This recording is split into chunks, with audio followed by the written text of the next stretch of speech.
Welcome to Midday Meditation. Last couple of weeks, I was talking about the mind, how important it is to manage the mind so that the thoughts that we have create well-being and not distress or disturbance or avoidance or anything like that. And so this week we've been taking up the topic of the intellect, because the intellect is the part of consciousness that actually can manage the mind. And I said the last couple of days that the intellect has to be strong and it has to be clear and it has to be clean in order to manage the mind properly. And then the question came up today, well, how do you make the intellect strong? So it's a good question. And as we'll see, one way to make the intellect strong, well, let's say you want to make your body strong. What would you do if you want to make your body strong? Anybody can answer. What would you do? Eat healthy food, do exercise. Mm-hmm. Those are the two main things, aren't they? Healthy food and exercise. So it's the same for the intellect. The intellect needs healthy food and exercise, and meditation is actually both. It feeds the intellect healthy food, which we call elevated thoughts, thoughts about our spiritual nature. And it also exercises the intellect, because the intellect has to keep the mind on track. And whenever, just like a parent has to run around after a 2-year-old, right? The intellect has to kind of run around after the mind and say, come here, sit down, be quiet. Come here, sit down, be quiet. So meditation is a very good way to give the intellect both healthy food and to give it proper exercise. But then we also have to exercise the intellect when we're in action, because action is a big, big pull. We're pulled towards action. If out of the corner of my eye I see something moving, I'll want to turn and see what it is. We're just pulled that way. And so when we're in action, the intellect tends to back off, and then the mind has a lot of racing thoughts. And actually, it should be the other way around. The intellect should be very present in action, because you have to make these split-second decisions, and we want to make good decisions. So the intellect should be very active, but how does it get active? You got to exercise it, and then it naturally gets active. So the topic that I want to take up today about the intellect is that the intellect is connected to the conscience. And the conscience is this built-in sense of what's right and what's wrong. It's natural. Now, our conscience is also expanded by things that we learn from our parents or from our peers or from society or from social media. We learn all kinds of things which may or may not align with our intellect, with our conscience, may or may not align with our conscience. Whatever we learn that aligns with our conscience, even if we don't like it, we will eventually accept it and understand that that's our truth. Our truth, what we consider right and wrong. Everyone, everywhere considers love to be good and anger to be bad, because we all have this same built-in conscience. Fortunately, there are a few things that we can all agree on.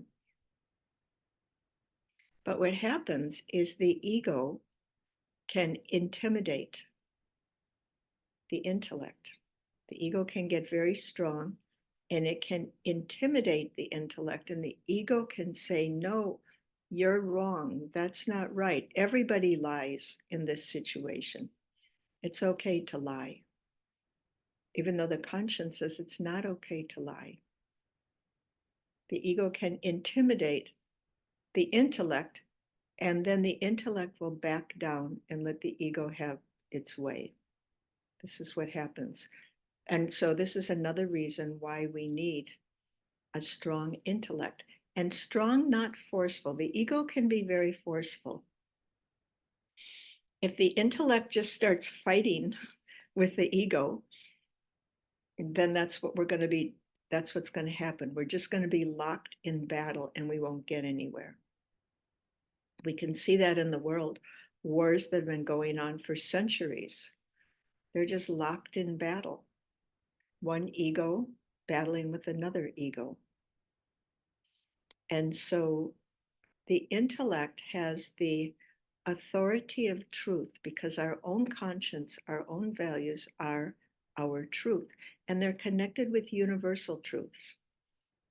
Now, the difficulty is that, let's say, everybody lies in this situation.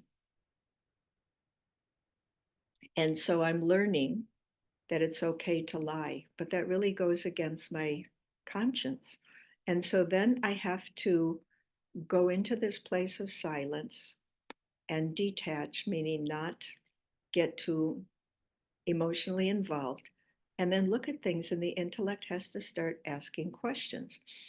If everybody, this is what our mothers used to tell us, just because everybody does it, does that make it right? Right, when we were teenagers. Intellect has to ask these questions. And that's another way to exercise the intellect. The intellect is exercising its use of authority.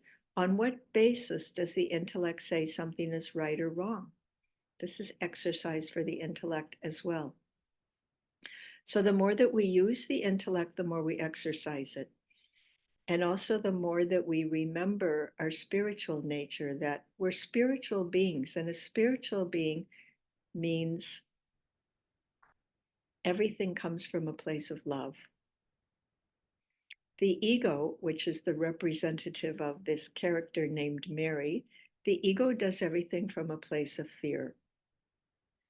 So we want to shift from being fear-based to being love-based. And this is how we feed the intellect nourishing food. And this is what we'll practice together today. To begin with, take a few deep, full, easy breaths.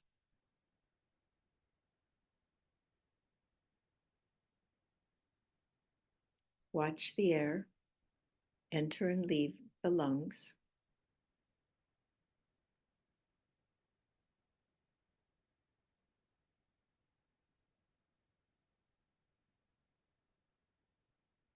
Notice how quiet and soft the breath is. It works 24/7. It's never taken a break. And yet it seems so light and effortless. The mind also works 24/7, but it sometimes feels heavy and stressed. We'd like the mind to be light and effortless, like breathing, natural.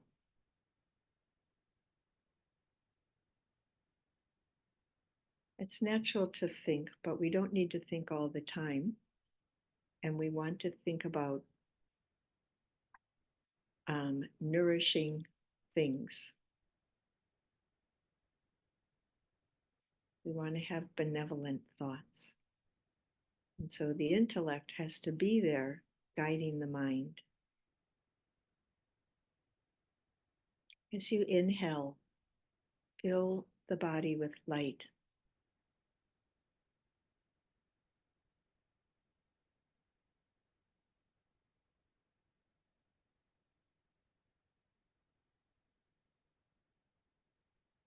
And now as you inhale, fill the mind with light.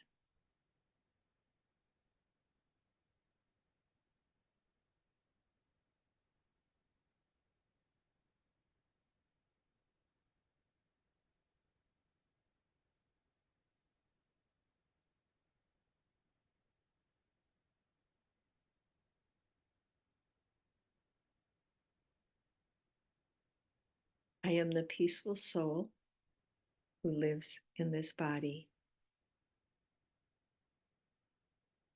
I live here peacefully.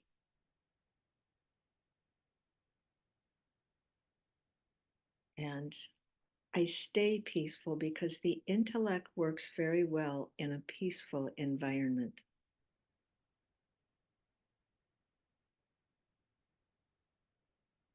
If my inner world is chaotic or confused or upset, then I'm susceptible to being controlled by the ego.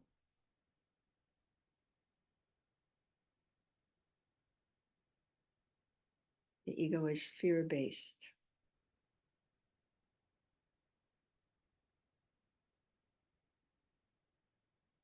But the higher self is love-based. Higher self, in the absence of fear, everything is done with love. And so the intellect is that part of consciousness that can bring peace and love into everything that I do, particularly into my thinking. I am a peaceful soul. I am a being of love.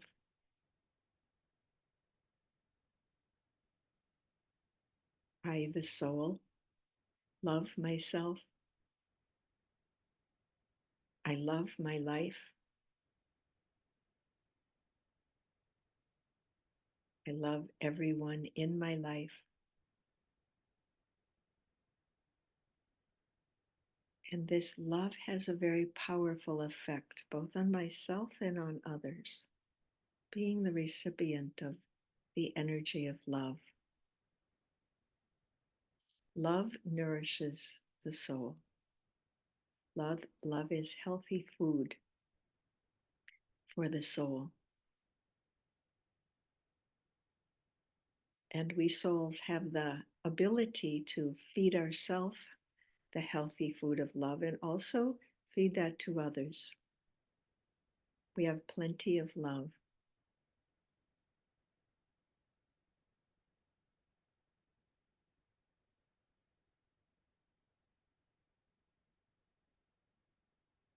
I fill myself with love. I let the energy of love flow through me out into the world.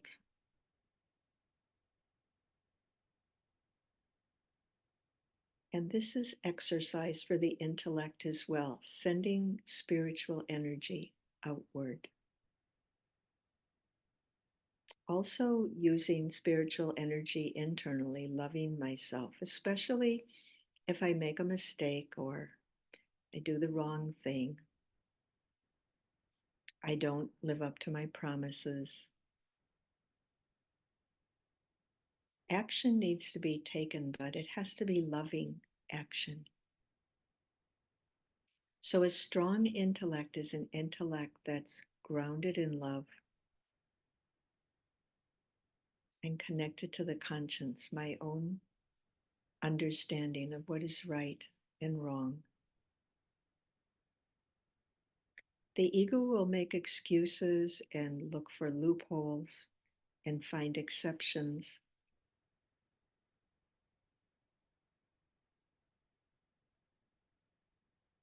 But the higher self will say, I might have to change my course of action. Maybe I can't do this. Maybe I have to do this. But whatever it is, I can at least do it with love. This is a powerful intellect. Love is a main principle in the conscience. Love and peace. And it's easy to lose sight of the conscience in order to get the job done. But the intellect has to do both. The intellect has to both manage the body and the mind to get the job done. That's one thing, the job in the material world. But the intellect also has to make sure that spiritual qualities are being used. The inner world is very healthy. And fortunately, the intellect is very good at both. However, when we're stressed or challenged, the energy goes to the material world. We often neglect the inner world. The ego takes over, the intellect gets intimidated. Make the intellect your wise and benevolent leader, the leader of the self, the charismatic leader of the self, leading on the basis of your own conscience.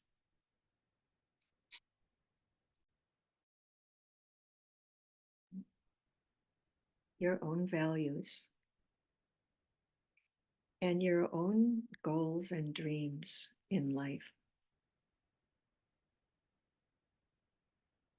I, the peaceful soul, can create anything through this body.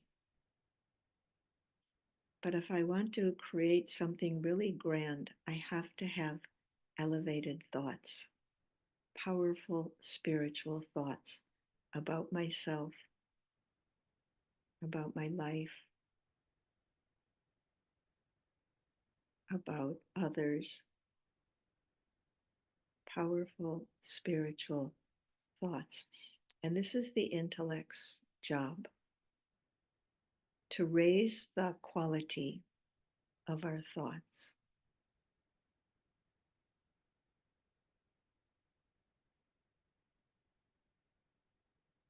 See yourself, the soul, as a very important actor in this big drama. And you might not be a well-known actor, but important in that you are contributing positive energy to the world. It's positive energy that's keeping life going, and you're contributing to that. Negative energy is pulling us into chaos, but positive energy keeps the mind elevated.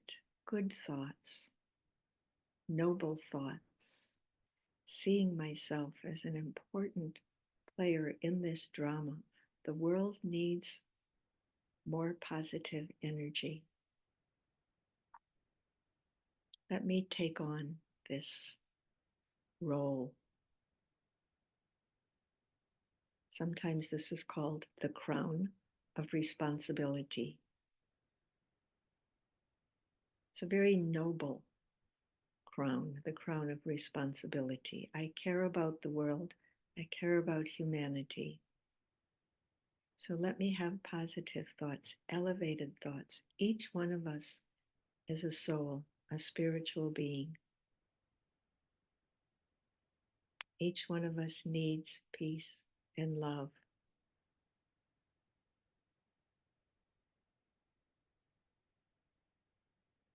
Each one of us came from the home of light, a silent dimension of bliss.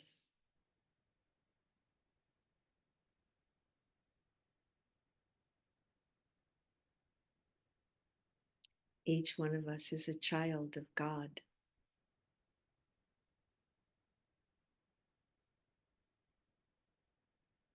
Loved dearly,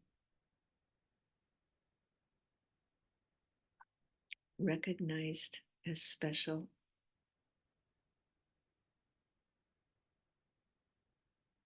What God recognizes would be different from what the world recognizes.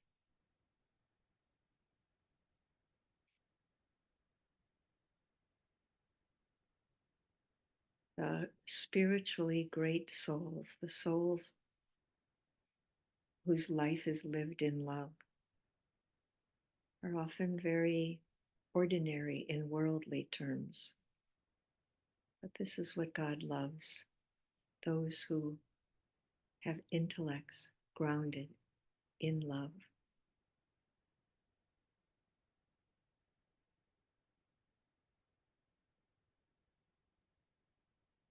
God's intellect is 100% based on love.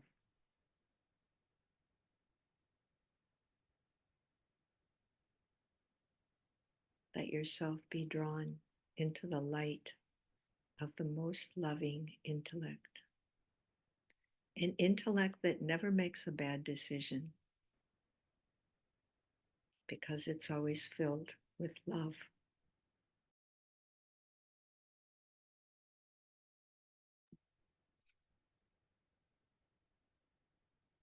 An intellect that radiates love.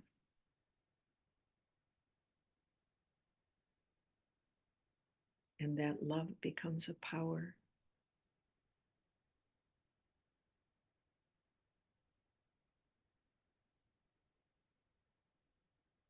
Receive the love of God into your intellect and let your intellect become even more loving.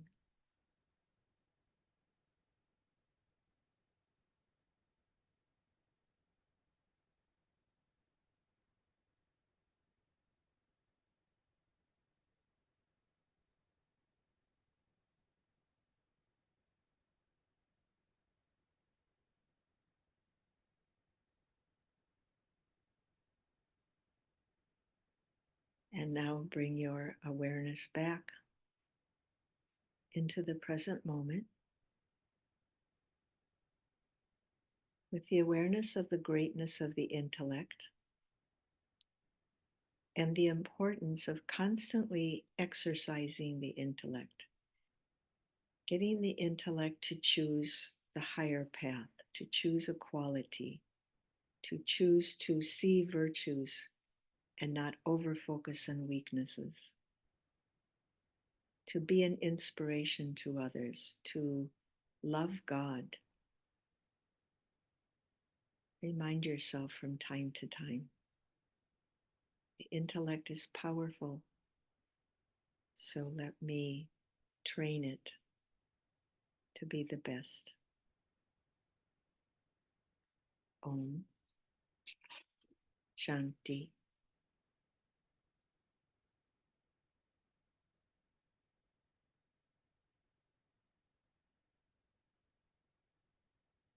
A blessing today.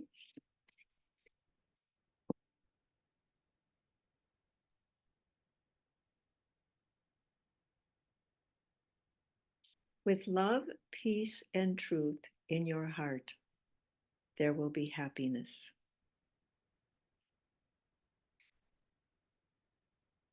With love, peace, and truth in your heart, there will be happiness. Well, pretty simple. Om Shanti. Oh, Can I have this recording? Can I have this recording, please? yeah, who is that? Lori. Lori, sure, Lori. Thank you.